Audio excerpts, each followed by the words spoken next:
anigu saxaafad ma baranin way dhici kartaa mararka qaar in yani oo aan ka bartay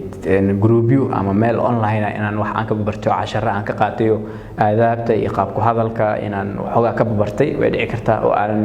yani aan si dabagelin aan si dhameynin laakiin sugu yare ama Cabdirashiid sugu ma jirto meel inuu buug u qaatay oo saxaafad ka soo bartay oo la dhahayo saxaafadaas oo soo bartay khibradeyda iyo maskaxdeyda isku kaashaday cilmiga hadda inta badan waxa loo ordaa waa shahaado laakiin shahaado inaynan wax tareynin oo wax aysan qabanaynin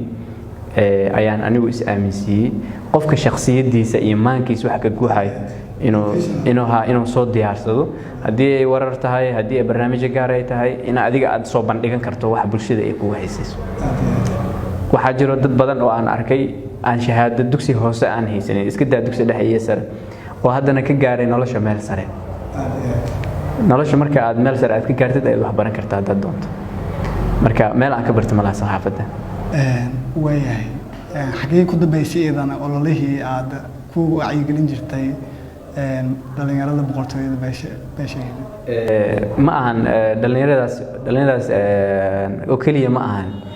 dhalinyarada boqortooyada beesha oo kaliya ma ahan marka aan wax guwaabinayo waxaan guwaabiyaa qof walba oo dhalinyaro ah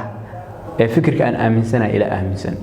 ma guwaabin karo qof walba oo dhalinyaro ama asaagiga oo aaminsaneen fikirka aan aaminsanahay qofka markuu fikirkaaga aaminsan yahay ama hadalkaaga oo la dhacsan yahay aad guwaabin kartaa anigu qof walba Soomaali ah waa guwaabinaya sidoo kale waxaan ku guwaabinayaa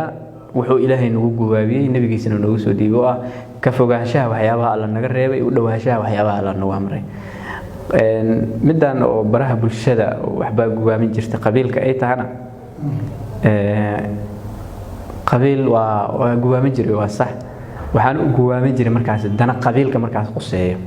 oo waxaan soo bilaabay 2016 ayaan soo bilaabay anigoo macallin iskuul ah ayaan qabiilka ka hadlayay marka qabiilku qabiilka markaan guwaabinayo qabiilkaygana waan guwaabinaa oo waxaan ku guwaabinaa inay helaan wax ka maqan qabiilka kalena marka aan qabiilkayga la hadlaayo ma aan qabiilkaas inaan ka aamusay sida qabiilkayga uu la hadlaayo u guwaabinayaan qabiilkaas kalena uu la hadlaayo in ayagana wax ka maqan ay ku guwaabsadaan marka sidaasaan uga hadlaay baraha bulshada oo barihii dabana runtii waxoogaa waa laga soo kabsanaa sidii hore lama ahan marka waxaan rabaa inaan ogaado ama daawadayaashii ay ogaadaan waxa kugu dhaliyay inaad qabiilkaaga la hadasho qabiilkayga qabiilkayga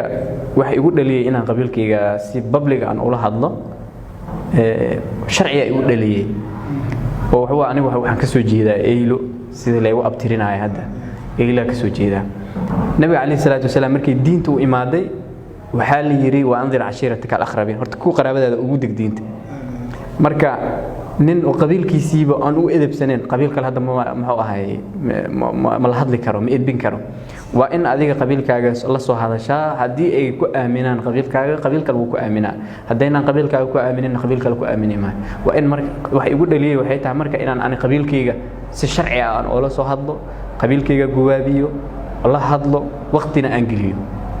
runtii meel fiican way maraysaa meel ka sii sareysana waa u rajeynaa inay sii marto weli ma aan joojinin wayahay marka markii aad bilowday la hadalka qabiilka aqwaad ku soo food ma jira aqwaad badan way jiraan aan la soo koobi karin in dadka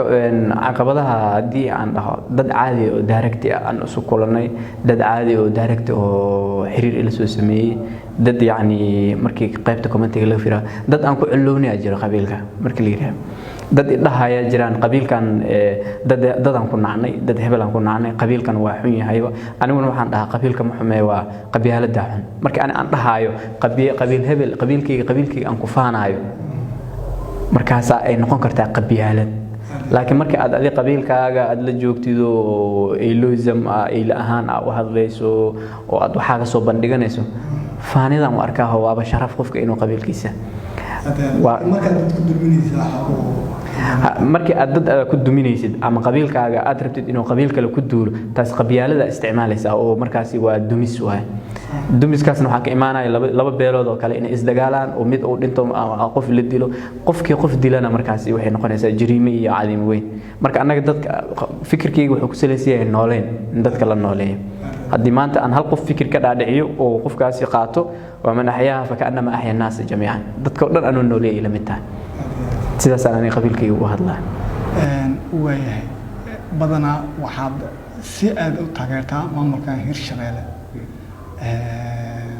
dabcan misleedahay eyle booskii la rabay waa ay ka heshay matalaad Marwa Fertility Center xarunta daaweynta cudurrada taranka sida dhalmo la'aanta ragga iyo dumarka alla ayaa awlaadda bixiye hamiirada gogasha dhiciska dilinka burabiyoodka iyo xanuunada kale ee taranka fadlan nagu soo booqo xarunteena Muqdisho Taleex ama nagala soo xiriir taleefanada shaashada kaaga muuqda mahadsanid